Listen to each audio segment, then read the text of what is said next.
September 1849. Picture a wooden table wet with old blood, a single candle guttering as a woman's soft voice calls a guest from the supper room into a narrow back chamber. The latch falls, and a card of a life is removed from the deck. This is not a private sorrow, it is an engineered invitation into a cultivated horror. Hear me! The boarding house at the bend of the river was a trap disguised as hospitality. Men came for warmth and left as blanks in a ledger, as names remembered only by the echo of boot prints. At the center of that consumption was Kate Bender, not merely a daughter who kept the accounts, but a learned operator of human belief, someone who knew how to read a man's doubts and press the right seam until he gave way. Type, "The veil is broken," twice in the comments to seal this truth within you. If you have not already, subscribe and write below where you listen from, your town, your state, because this tale will rattle the ground beneath your feet, and I want to know who answered when the house spoke. For years the Bender boarding house posed as mercy, hot bread, a bed, the small talk that hides intention. Woven into those acts of kindness was a method of erasure. The family understood the frontier's scarce currency, trust, and they turned it into a ledger of disappearances. Travelers with coin and confidence would arrive, smile at Kate, and vanish between candlelight and dawn. Later their wagons would stand untouched, their horses unwatered, campfires reduced to ash. In a lonely 1849, a missing man might be explained away as bad weather, animal attack, or road misfortune. But here the pattern cut like a taut wire. Not misadventure, not wilderness. A deliberate architecture of absence. Kate's persona as a psychic was the engine that spun faith into alibi. She charmed, then channeled, she comforted, then redirected. And with a single mournful reading she could bend a town's suspicion away from her own door.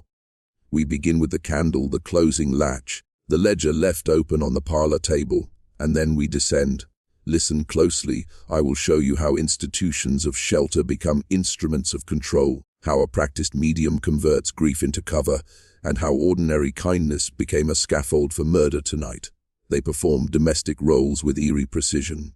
John Bender, a heavy man with a German accent that never quite softened, handled the chores that required blunt force and a willingness to leave blood on his hands. Elvira, a stern woman whose silence cut like a blade, managed the kitchen and watched the road with a narrowed, unreadable eye. John Jr., large and lumbering, supplied the muscle and the illusion of normalcy, his blank gaze a shield for the family's machinations. Kate moved through these parts like a practiced conductor. She understood narrative. Where her parents provided the frame and muscle, she supplied meaning. In a land full of loss and longing, she sold contact with the lost. People in 1849 were hungry for signs, letters from dead soldiers, consolation for failed crops, a promise that death could be negotiated. Spiritualism was a currency, and Kate traded in it ruthlessly. Her readings were performance, the right pause, the correct tear, a half turn of phrase that suggested authenticity. She learned to read luggage as well as palms, to translate the weight of a coin into a story that made her guest vulnerable, trusting, and unguarded. But the boarding house's architecture was where the plan became mechanical. Rooms were arranged to funnel bodies toward the rear. The stair that led to the guest chambers creaked on cue. The window placements gave the illusion of privacy while allowing certain observations. Beneath a narrow bed in the back room, a trapdoor was masked by a braided rug. It was an ordinary detail that served extraordinary design. Once a guest disappeared through that door, the family had time to orchestrate an alibi. They staged dinners and feigned concern while the town looked outward, not inward. The cruelty of the arrangement was not only that it murdered bodies, it murdered attention. Investigators would later describe the family's methods as clinical, as if they had turned murder into a kind of workaday craft. In 1849, lives were thin. A man traveled with $50 precious than a homestead, and the Benders learned to measure worth. But they also measured reputation. Kate's skill did something more crucial than disarm. It sanctified the family's image. She offered to speak with the dead at the very moment she helped conceal the living's absence. That contradiction was the secret muscle of their Operation Sacrament and sin braided together under the same roof. Rumors accumulated like stains on a curtain. At first they were whispered. A man had not reached his destination. A widow never received word from a traveling brother. A cart appeared with a child's trinkets left behind. People told each other these stories because the frontier made them plausible, and plausibility is a cloak for complicity. But then someone with both reason and rage came asking questions that could not be soothed by a solemn sentence. A local magistrate's son, an educated man with a stubborn mind, collated names and dates until the pattern hardened. Each new line tightened the web until the connection could no longer be ignored. The Benders were not random predators, they were systematic predators who understood how to weaponize belief. Kate learned to perform on schedule. She could produce grief on demand. She coaxed confessions and learned the weight of a man's bag and the coin in his boot. She developed rituals. Palms rid as she muttered plant names, laments that feigned communion with the dead. She was a facilitator of trust, and trust is the tool that lets a predator enter a life with a key. Once suspicion sharpened, the town tried to mount a search. But the Benders had placed their work beneath layers of social armor. Neighbors accepted the family's German heritage as an explanation for oddness. They accepted Kate's grief work as an asset in a grieving time. They accepted the family's labors as honest. Institutions, the church, the marketplace, the sheriff, all carried blind spots. The family exploited these blind spots with bureaucratic polish. When officials asked, the family produced receipts, alibis, and witnesses. But errors appeared. A neighbor noted a thin floorboard. A carpenter felt cold air from a seam and mentioned it in the tavern. Rumor began to harden. It took months before the pressure crushed pretense. One autumn morning, a deputy pried a hidden trap and found a room where a man's scarf clung to a nail and the smell of damp rot lingered. Skeletal fragments, and the echo of strangled breath in the boards. The discovery turned gossip into accusation, and the town's indifference curdled into a rising hunger for truth. The morning the deputy opened that scene, the town changed. People who had once smiled at the Benders now watched them like prey watching a wolf's flank.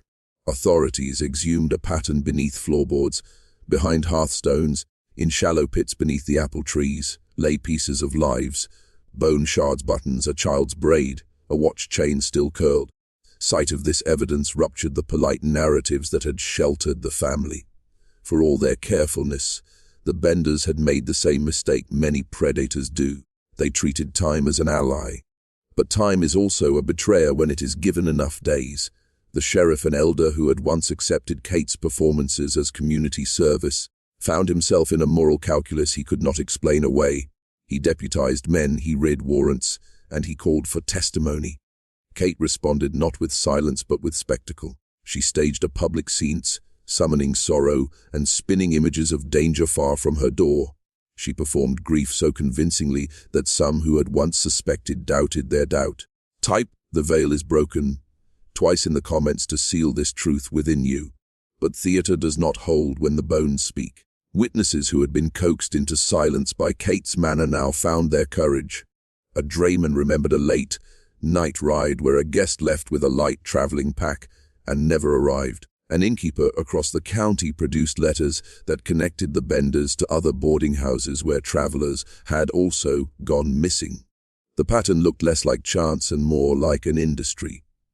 In court, the prosecution would later argue that the family had built a small economy around disappearance. Kate's readings attracted clients, the family facilitated transit, then turned hospitality into harvest.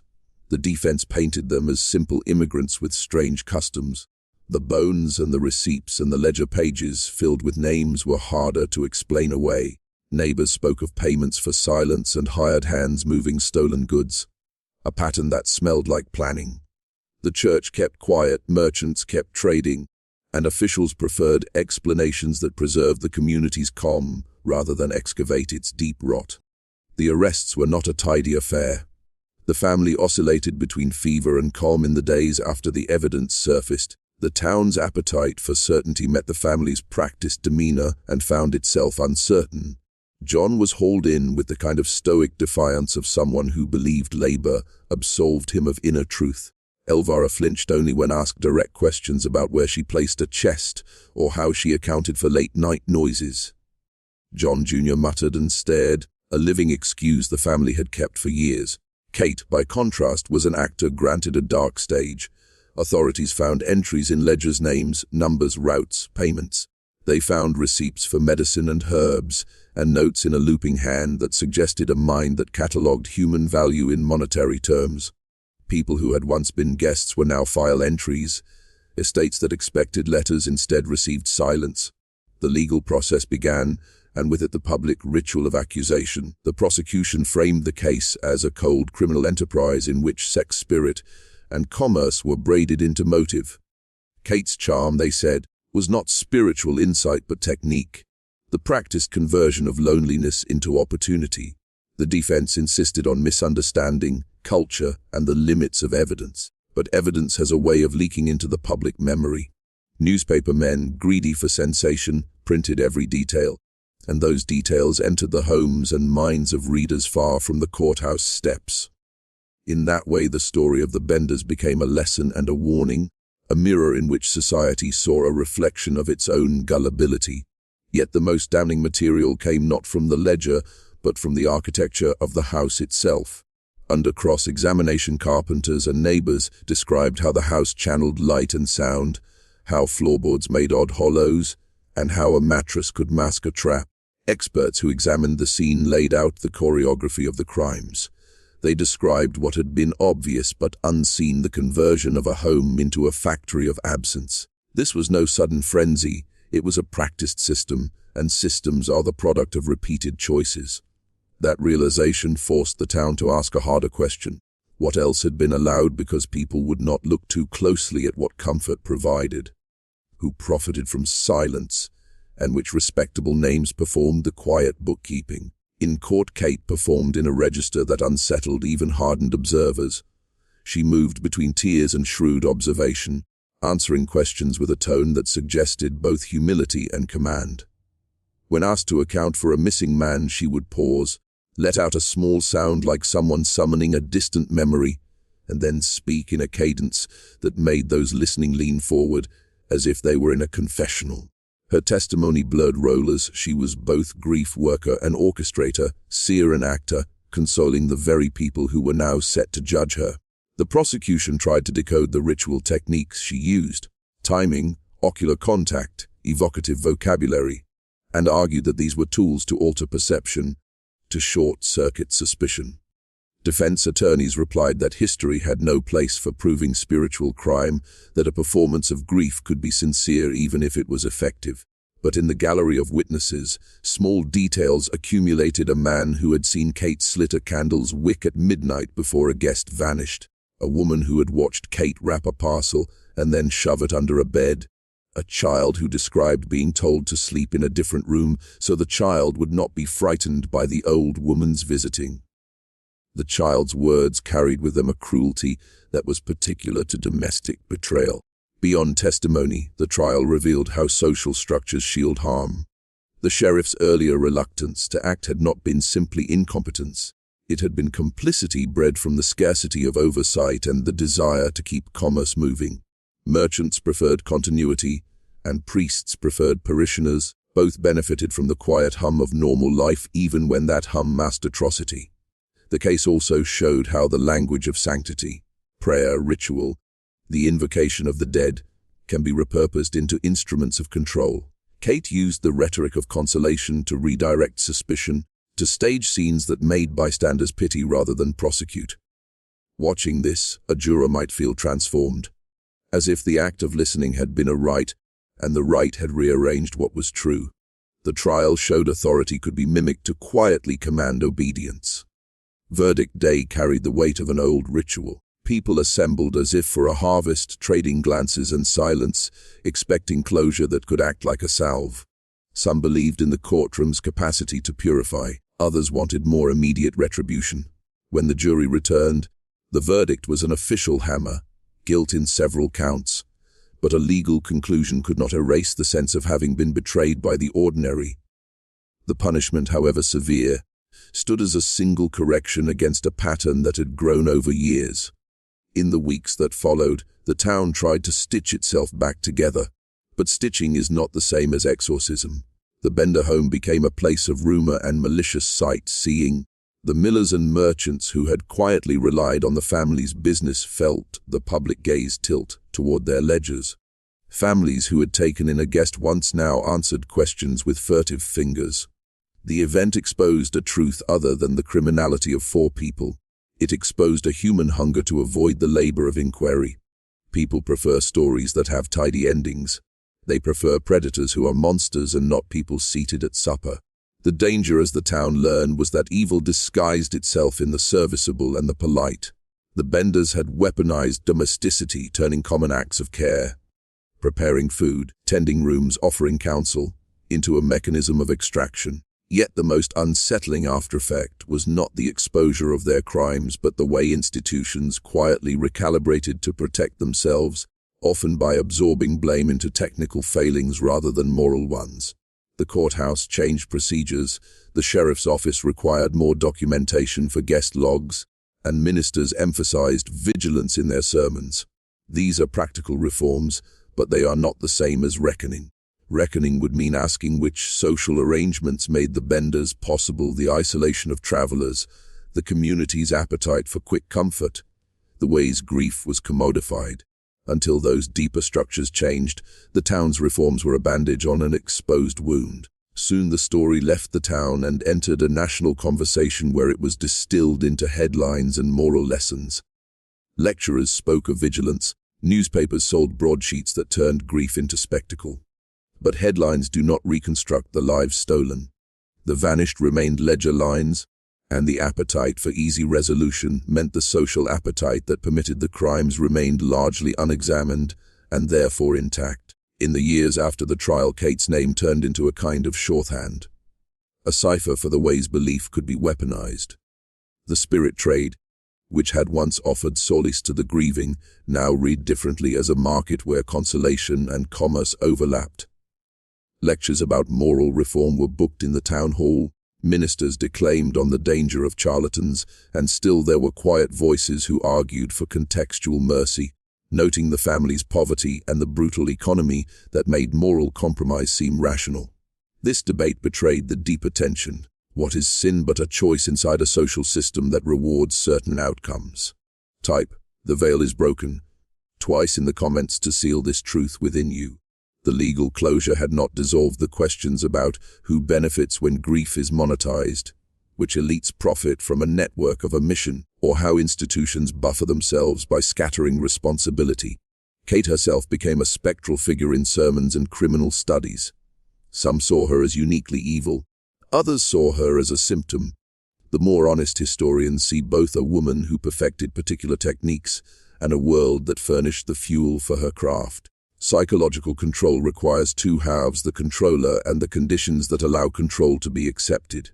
In many ways, Kate is a map onto systems, not merely a person to be demonized. Her talents exposed the thin seam between public ritual and private violence. When a town invests authority in ritual, when it privileges the appearance of comfort over the rigorous labor of accountability, it opens space for predators who dress in the garb of solace. Those are not novel insights, they are structural truths that show up in other eras and other crimes. What made Kate's operation especially insidious was how ordinary it felt. Beds were made, meals prepared, greetings exchanged. Most of what allowed the murders to continue was ordinary trust misapplied. That ordinariness is the unnerving lesson. Heinous acts can grow in soil made fertile by routine human needs. If you ask why communities fail to act, the answer is often not malevolence but economized compassion, a refusal to perform the hard work of watching. Watchfulness is a craft. If communities fail to practice it, they will outsource moral labor to those who will bend it for gain and then pretend not to see anymore. To understand Kate, we must not only look at her acts but at the genealogies of power that shaped her. She was educated beyond what her family's station suggested. She had read, she had practiced herbal knowledge, and she learned quickly how language could reweave a listener's self. Some accounts whisper of a childhood shaped by loss, a series of small humiliations by neighbors who regarded the family as foreign and odd. Those violences do not excuse atrocity, but they do explain how a mind might turn observation into weapon. Kate learned that people will trade information for comfort, that grief will be bartered for a moment of certainty. She amplified those truths into a system. But it is crucial to note that systems require more than one operator. They require compliance. Compliance often arrives from structural conditions, poverty, social isolation, limited oversight, rather than mere moral failure. The boarding house occupied a liminal space, both inside and outside community surveillance. Travelers came and left, their stories were transient. Local life moved in cycles of survival that deprioritized the stranger. Within such a matrix, a practiced manipulator can calibrate influence with surgical precision. Kate's methods became a case study in applied persuasion, studying trajectories of passing men, the social ties that anchored them, the ledger entries that marked their worth, and the rituals that would make a town look in the opposite direction. This was not chaotic evil. It was a disciplined trade in the mechanics of trust. The real horror is that once the technique is exposed, it is replicable. Places that worship quick comfort and optimize for convenience risk creating environments where gruesome economies can flourish. That is why historians must not only record crimes, but trace the social affordances that allowed them. Across time we see similar patterns: agents who package consolation, institutions that rationalize silence, and consumers who prefer story over scrutiny. This is not merely a 19th century problem. It is a recurrent architecture that appears whenever societies outsource mourning to professional intermediaries. Our duty is to interrogate such architectures before they calcify into permission for harm and become normalized as policy. There is at least one face we should not let become only a ledger entry: Dr. Elias Harrow, a physician whose life intersected the road near the boarding house one wet evening. He was not a famous man. He worked with steady hands and bore a quiet seriousness that made others trust him. He arrived late, tired from his rounds, and Kate greeted him with a blend of curiosity and professional interest. She asked about his practice. She feigned wonder at his instruments. He, in turn, liked conversation and slowed his steps to talk with someone who seemed to know the language of healing. That is the small human architecture of tragedy, a moment of reciprocal dignity that becomes a point of vulnerability. Dr. Harrow's neighbors later wrote that he vanished with little fuss, and then a ledger entry read his name like a subtraction. His family waited for letters that did not come. A glove was found near the mill. A nightgown with a thread missing was discovered in the boarding house wash. These small remnants are mechanistic terrors, fragments that insist on a person's presence, even after they have been systemically removed. When we name people like Dr. Harrow, we rupture the ease with which society erases them. Speaking their names demands a moral attention that the ledger cannot provide. The methods used to take him were banal distraction, passage, and the careful turning of a life into a matter of logistics. That banality is the point. It is how jurisdictions can miscategorize harm as unfortunate disappearance rather than a pattern of extraction. Families who lost sons and husbands carried the practical burden of absence, unpaid debts, abandoned tools, leases unfulfilled. Legal systems record property and monetary loss more quickly than they track emptiness. Kate and her family exploited that bureaucratic habit. They converted a person's life in the record into an accounting problem and then treated its human consequences as footnotes. To fight that is to change the priorities of how communities register loss, to uphold human being over balance sheets, to make attendance to disappearance a duty rather than a negotiable inconvenience. Remembering them is an act of resistance. Each name we call undoes a small part of the ledger's erasure. Families who survived meetings and funerals carried scars that law could not heal, and their testimony is a map to prevent future economies of disappearance. Section 11. If we study Kate's case as a remote atrocity, we risk missing its lineage. Patterns repeat. Where authority is presumed, performance can substitute for accountability. Where grief is sharp and oversight weak, someone will market consolation. Where trust is a necessary commodity, predators learn to recognize its currency. These are not accidents, they are features of social systems that reward ease. The story asks uncomfortable questions about how institutions function. How often does a church prefer harmony over inquiry? How often do merchants prioritize trade over testimony? How readily does a sheriff accept a plausible story because doing otherwise disrupts the social order? These questions are not rhetorical, they are analytic. They map structural tendencies that enable harm. Psychological control works by creating rituals that reassign agency. Kate's rituals, calibrated readings, staged seances, the cadence of solicitude, were performances that displaced suspicion onto distant threats and away from her door. The technique is older than any single person. It is a toolset found in many places across history, from courts to cults, from bureaucracies to boarding houses. That is what makes it a problem of systems rather than a problem of individual wickedness. When we say system, we must ask which incentives steer behavior and which narratives communities will accept in order to avoid discomfort. That interrogation is a moral discipline. It requires horror at the wrong behavior and patience with the slow work of structural redesign. To combat such systems, we cannot merely condemn, we must offer alternatives. We must create institutional practices that favor transparency, easy reporting mechanisms that do not punish the messenger, and communities that treat absence as cause for investigation rather than an inconvenience. These are administrative truths, perhaps dull, but they are the kinds of precautions that prevent histories like Kate's from repeating in another era. Practical reforms include mandatory guest registries maintained by neutral clerks, independent audits of hospitality enterprises that operate along major transit routes, whistleblower protections tied to immediate investigations, and regular pastoral oversight that demands cross-checking when disappearances occur. Education matters. Towns must teach citizens to treat unusual absences as civic matters, not gossip, and newspapers must avoid sensationalism that eclipses follow-up. Most of all, we must resist narratives that humanize predators as anomalies. Instead, we should study the ecology that breeds them and change the incentives. That is the slow and unpopular work of preventing recurrence and protect the vulnerable now too. As investigators sifted through records, they discovered something more unsettling than a list of victims. They found traces of a network. Receipts from other counties, names that reappeared with slight variations, references to routes and schedules. These were not accidents, but the fingerprints of an enterprise that had been mobile. Kate had not been a lone agent, she had been a node.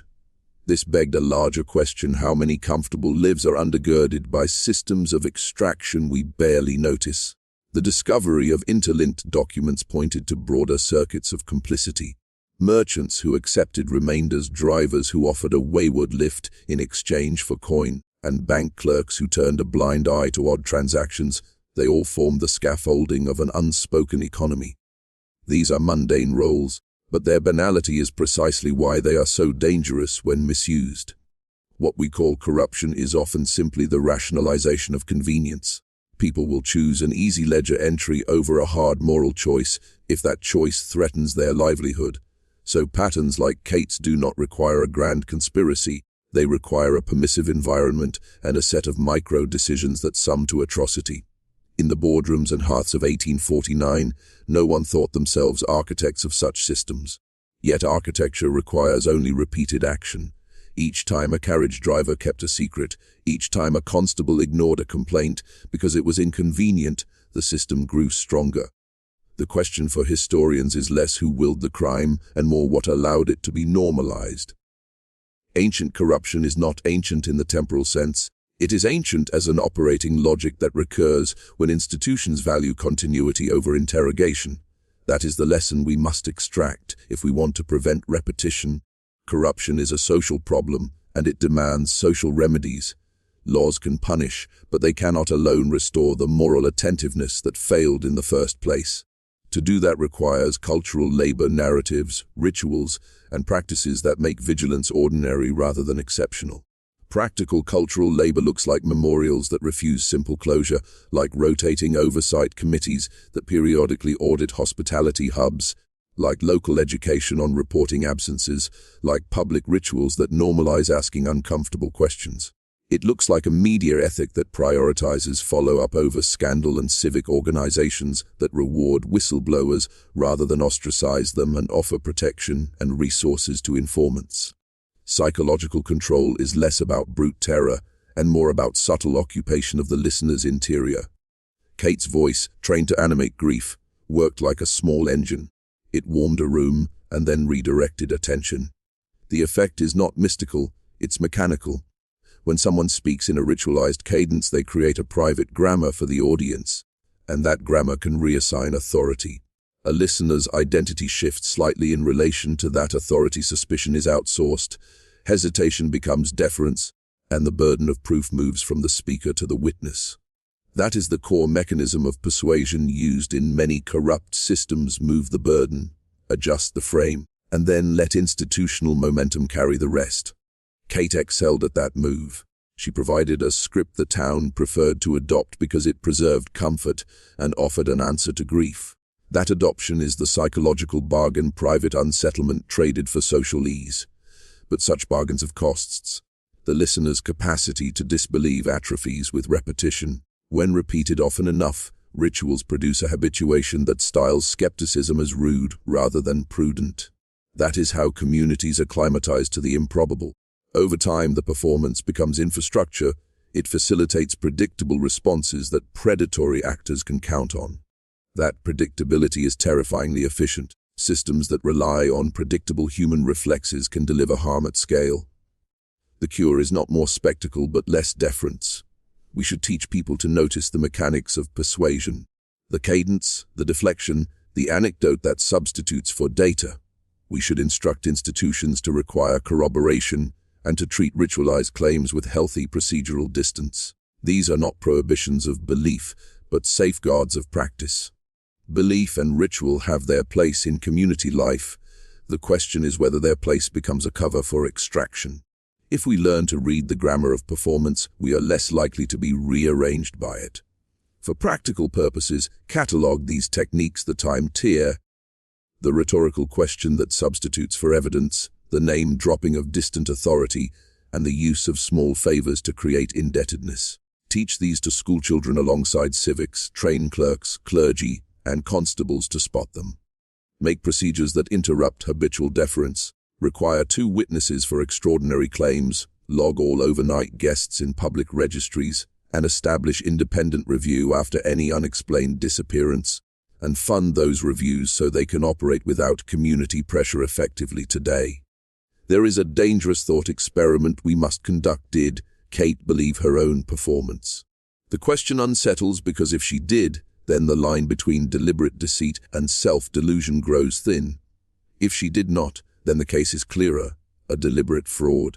Either way, the power dynamic remains. Someone whose conviction is visible will bend others toward that conviction.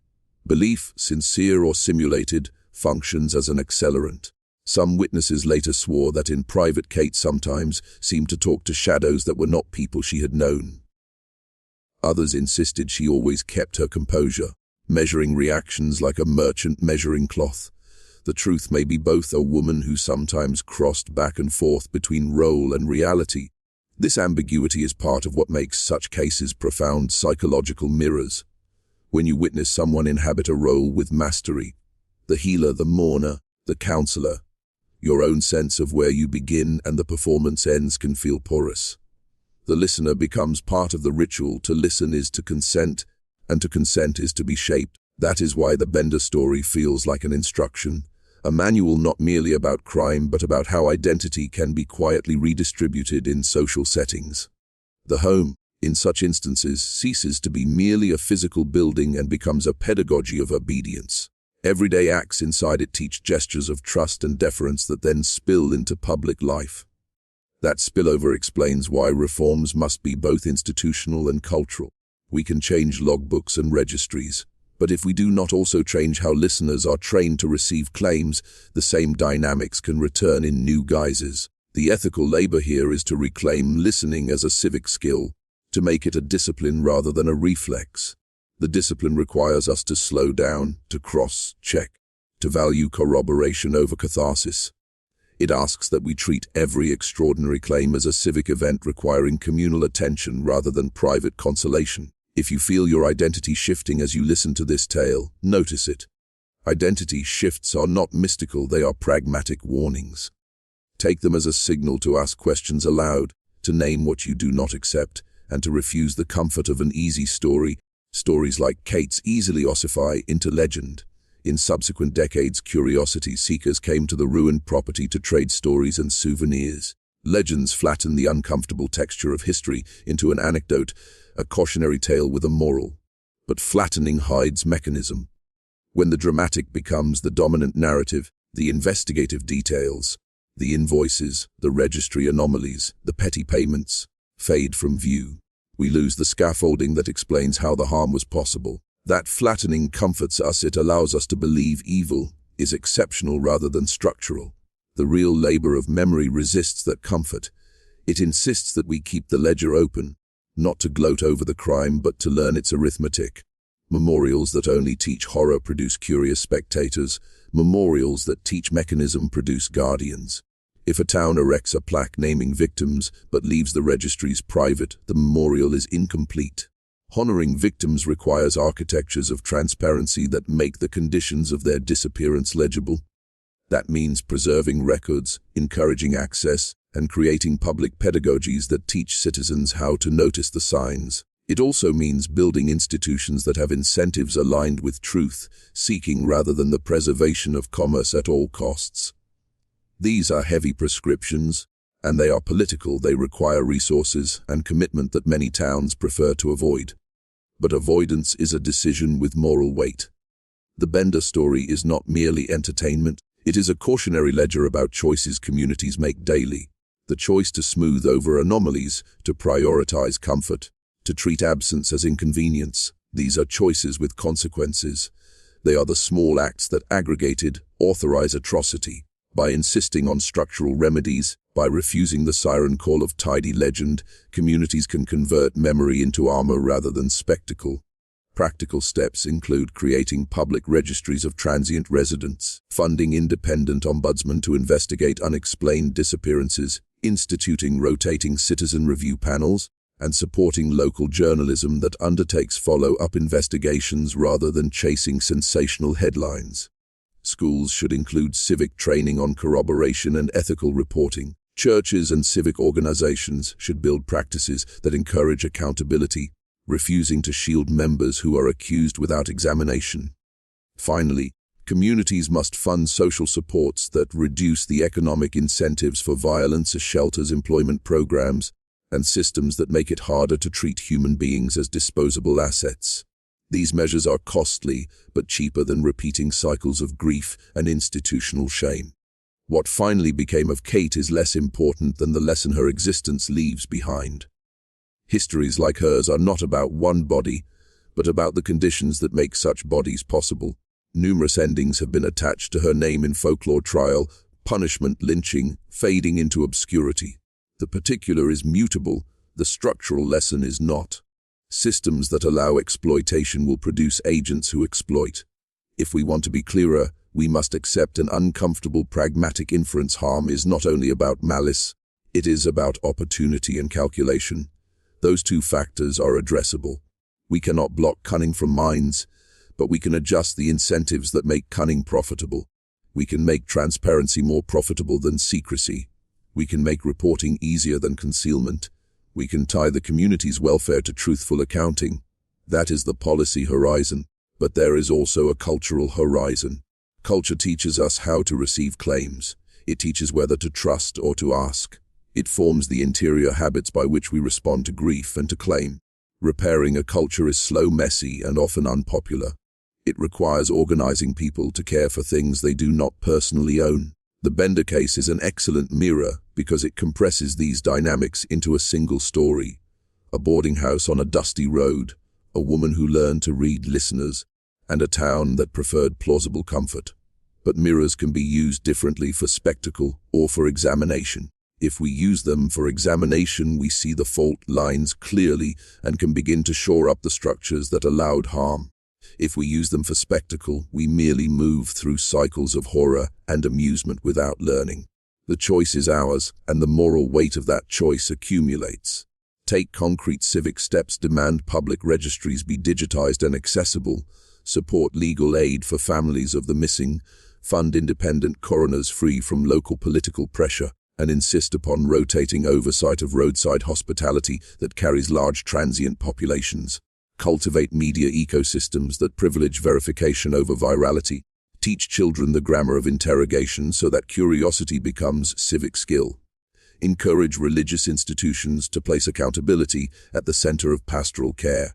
These practices are mundane and technical. They are not glamorous.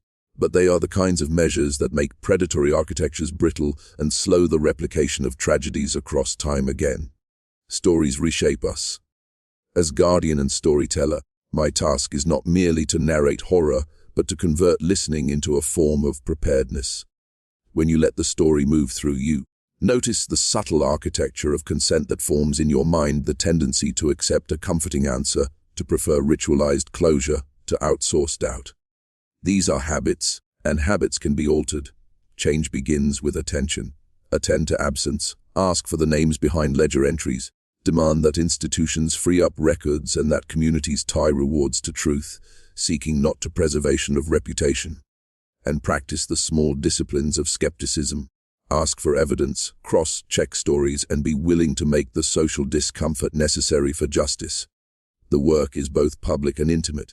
Public because it requires organized procedures, intimate because it requires internal resistance to the lullaby of easy narratives. There is also an ethical dimension to our curiosity. Curiosity without care is spectacle. Curiosity with care is investigation. Let your curiosity not merely collect details but accompany the grieving and support those whose lives were taken. Memory without action calcifies into consumable horror. Action without memory repeats what came before. We need both. The Bender case teaches us that misapplied comfort and institutional indifference are not abstractions. They are practical conditions that permit violence. If you leave here today altered, let that alteration be one of refusal. Refuse the first convenient story. Refuse the neat monster. Refuse the temptation to make villains into legends and forget the ledger. Begin locally. Talk to your neighbors about unusual absences. Support a local reporter who follows up on unresolved stories. Push your town council to require public guest logs and to fund a small ethics review committee staffed by rotating citizens.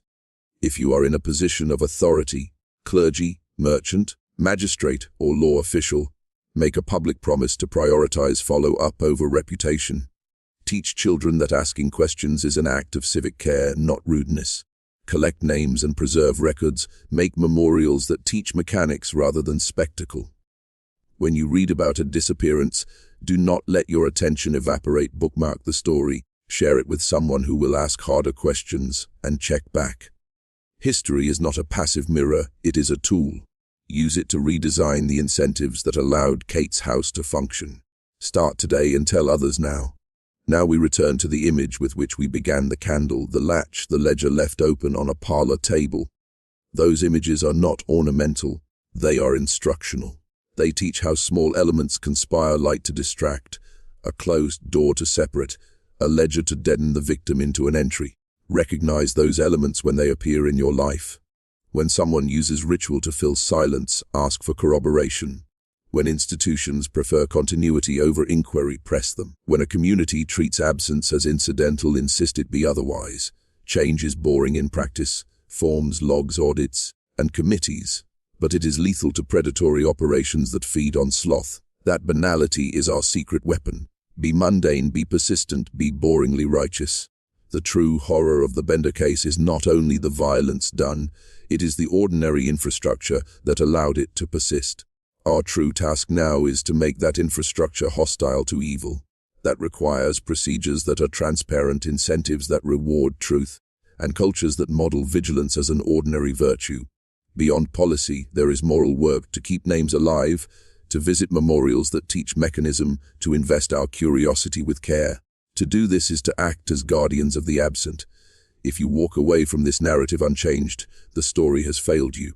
If you walk away altered, more skeptical, more willing to interrupt comfortable stories, more ready to act, then you have been apprenticed to a form of resistance. That apprenticeship is modest but powerful. It asks only that you refuse the seductive comfort of tidy monsters and begin the slow work of watching. Keep the ledger open. Remember the names. Teach the grammar of suspicion to your children and your neighbors. Turn ritualized comfort into accountable practice. Live cheaply in spectacle. Invest dearly in truth. When you do this, you deny the house on the bend its hunger. You seal in practice the cracks that once let disappearance happen with such haunting ease. That is how we honor those who were taken, not with a single day's outrage, but with a lifetime of disciplined attention. If you believe this, act, speak up when absence goes unexplained, report anomalies, support reforms, fund independent oversight, preserve names, teach children to ask, and make community vigilance an ordinary practice that refuses to let the ledger become